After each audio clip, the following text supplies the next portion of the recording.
Hey guys, this is Comic Uno, and today I'm doing Comic Uno's Best Comics of the Week, and this is the show where I review all the comics I've read this week in one show. We go least favorite to best pick of the week and everything in between. And before I get started, in the comments below, let me know your pick of the week, because at the end of the video, we talk about the viewer's pick of the week, and then you'll have a chance to be featured. Now this week I had a pretty average size haul with 9 books, and honestly, every book was pretty solid this week. So number 9 for me was SpiderMan issue 8. I actually thought this was one of the better issues of this series thus far. I liked issue 1, and then I really didn't love the Spider-Verse stuff. I was just so Spider-Versed out, and I thought there was just way too much going on. But this goes back to basics. It does deal with the ramifications of Spider-Verse, which is why it's a little bit lower, because, you know, I actually skipped a couple issues of Spider-Verse because I really didn't quite care for that arc. But also has to deal with Spider-Man's powers, his spider sense, which is always fun thing to deal with, and by the end he's hearing and seeing everyone's pain. It's definitely something we've seen before, this type of story with Spider-Man, but sometimes just going back to basics is a nice filler before we get into this Spider-Boy stuff, which they also do reference him a bit, but honestly you don't really learn that much about the character. I'm sure we'll get a little bit more of that when we actually get his issue. So giving that 3 stars, and that is number 9. Moving on to number 8, which is Batman issue 135. Mostly because I also have not been loving this arc. I don't really love the universe they built with this world where what if Batman wasn't real. I think the concept was interesting, but just wasn't executed as well as I thought it could have been. And also it's just very long. I just want to get back to what we were doing with Batman in his own world. I actually was more interested in the Tim Drake aspect of the story, even though that was a backup story. But I liked how this issue picks up towards the end as we get to see him go into other multiverses, some you might know, like Batman 66, Michael Keaton's Batman. So I thought that was pretty cool. The Batman the Anime series art was really interesting, and just seeing the different art styles and celebrating 900 issues of Batman. But I do think it's weird that this is the arc they chose to kind of build up to this moment for issue 900, just because there's no big moment that really happens. It really is just like, oh, let's look at nostalgia and do something with that. And again, the multiverse thing was kind of a cool gimmick to do that, but it mostly is just a gimmick. There's not much else that happens in this issue, but it was fun enough. I liked it. It just didn't really blow my mind. So overall, giving that 3.5 stars, and that is number 8. All right, moving on to number 7, which is Power Rangers TMNT 2, issue 5. I like this. I think it's such a solid series. It's so crazy to see how many books Dan Mora is drawing right now. I don't know how that man does it, but he actually has 2 books that came out this week, and he also has his World's Finest book that he does. That's 3 series that he's drawing, and it's amazing artwork. And same thing here. There's a lot going on, which is why this is a little lower. We get Turtles as Power Rangers as, maybe not turtles, but dinosaurs, multiple villains, and you're trying to juggle all of that, and I don't know if every single plot line lands, but I think it builds up to an interesting conclusion. They definitely open the door to see there might be more crossovers, and I'm just having a lot of fun with these characters interacting, and I do like the bombastic moments from previous issues and seeing them develop in this issue as well. And like I said, the art's good. It's an action-packed issue, so overall giving that 3.5 stars, and that's number 7. Moving on to number 6, which is The Flash issue 798. We're almost towards the end of Jeremy Adams' run, and we do get to see a familiar type story where Linda has her child and Wally's child. Everyone's happy, and they're like, cool, let's go on and celebrate. Their child is kidnapped by someone who seems like is Granny Goodness. I think they made it pretty obvious that it was Granny Goodness. Now they need people from the future to help them get their kid back. Yeah, no, this is a story that has definitely been done in comics before, which is why this might be a little lower, but I still had a good time with it. I'm curious to see how Jeremy Adams' run is gonna end and where that's going to lead to. I like that we are getting another arc with progression of the plot, because last issue was a little bit of a filler issue.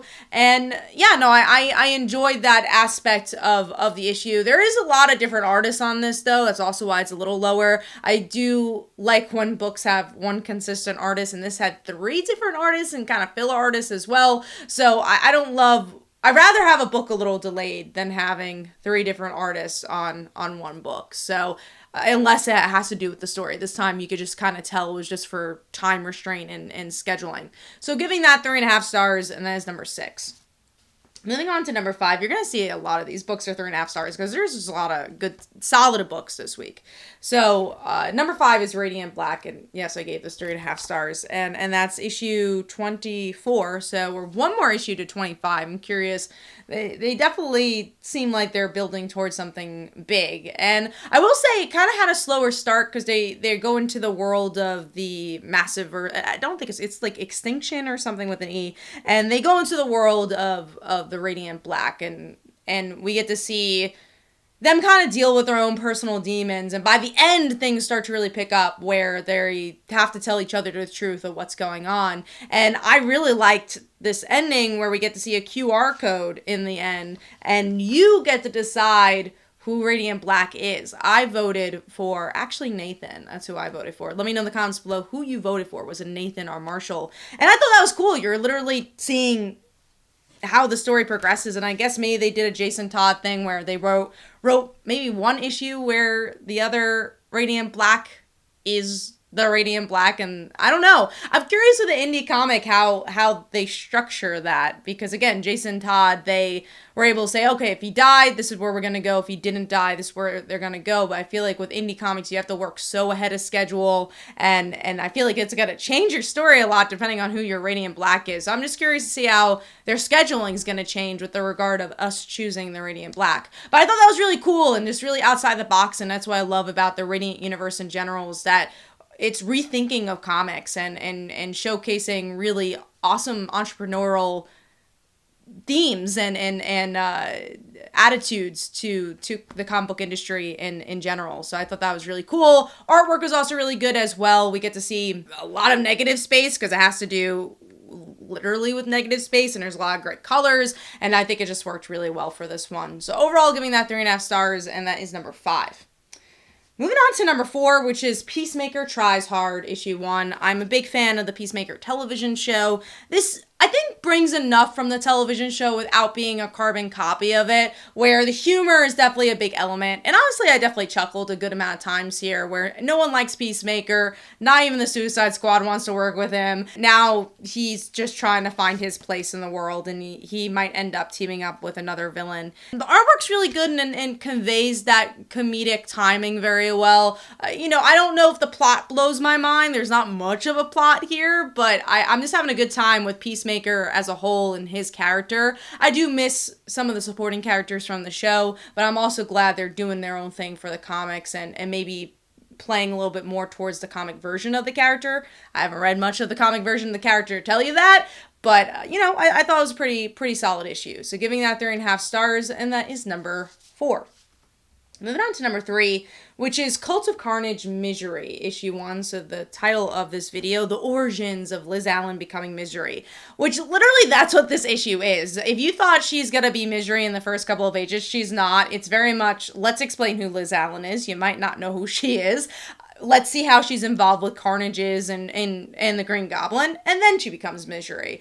And I like that to an extent. I like that at the beginning, we really get to see the psyche of Liz, her relationship with Harry. We get to see a little bit of her kids as well. When you dived into the more nitty-gritty of her relationship with the Carnage and with, symbiotes in general, that's where I think when things started to slow down, and maybe she could have been Misery a little earlier in the issue.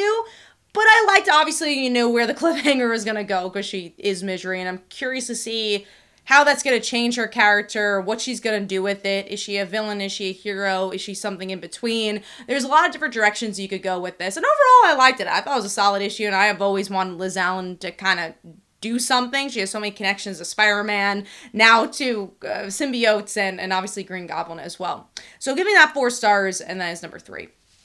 Moving on to number 2, which is Shazam, issue 1, the other Dan Mora book. At first, I thought it was going to be kind of fluffy, where we just see, all right, it's Billy Batson's life. If you don't know who Billy is, let's explain that. And for the most part, it kind of is a little bit of a fluffy issue 1. I didn't mind that. I think if you don't know much about Billy Batson, they explain that. You're not really getting to see the Shazam family, which is a part of what I like about the Captain Marvel franchise. but I understand why they might want to stay away from that, because honestly, the last decade has really been a lot about the Shazam family and not really Billy Batson. But I think it did a good job at still making the Shazam family not forgotten. Pretty much a good chunk of the story is like, all right, how do I get the powers back for my family? Mary's doing her own thing, and I liked just seeing where they're at as a family and where he's at as a superhero. And there's a pretty good cliffhanger of him shouting out nonsense, and he's like, where did that come from? And I'm like, oh, where did that come from? That's an interesting enough cliffhanger to make me want to read issue 2. So overall, it was a really fun issue. I don't know if it really broke the boundaries, like when you compare it to Green Arrow issue 1 from last week, where you kind of get the explanation of who Green Arrow is, his family, but then also a little bit more progression for the character. I don't know if we got that here, but that, nonetheless, it's still a fun issue. So, and really great artwork, obviously. So giving that 4 stars, and that's number 2. Moving on to number 1, which is Adventures of Superman, John Kent, issue 3. I've been loving this direction for John. I really love Tom Taylor's writing on Injustice, Gods Among Us, and obviously in general, but I really loved his world that he built, and he really integrates that world so well here, where you get to see it from Superman's side, which you didn't see as often in the Injustice series. It mostly was on the side of Batman. So here we get to see, all right, Superman thinks he's the hero. He finally gets the son that died, and he wants to show the world that he's built, and this world is scared of him, and John is starting to realize that slowly, because he almost has similar ideologies as this Superman's like, oh, well, why don't you do this, this, and that to make the world better? And he realizes maybe this, that, and that wouldn't be a good thing. And I liked how that progressed throughout this issue, and I thought it was a really well done character issue while still showcasing this world. I don't know if it was as new reader friendly. I think the issue did as well as it could for people that have never read Injustice, but I think you will get the most out of this if you've read Tom Taylor's Injustice. And the artwork is so strong and meets the character acting of the original Injustice, which is, a big reason why it also was so successful. The character moments from the writing, but then also the art just was married so well. And yeah, I've been really liking this arc. I'm curious to see where the rest of the series is going to go, and I really feel like John Kent has found its footing with this series. So I gave that 4.5 stars. That is my pick of the week. Let me know in the comments below what were your favorite comics this week, and of course you'll have a chance to get featured on the episode. And last week, the viewer's pick of the week was a book I actually mentioned, Green Arrow issue 1, and here are some comments about that. Hopefully you guys enjoyed. This is Comic Uno, and I'll see you guys in the next one. Bye.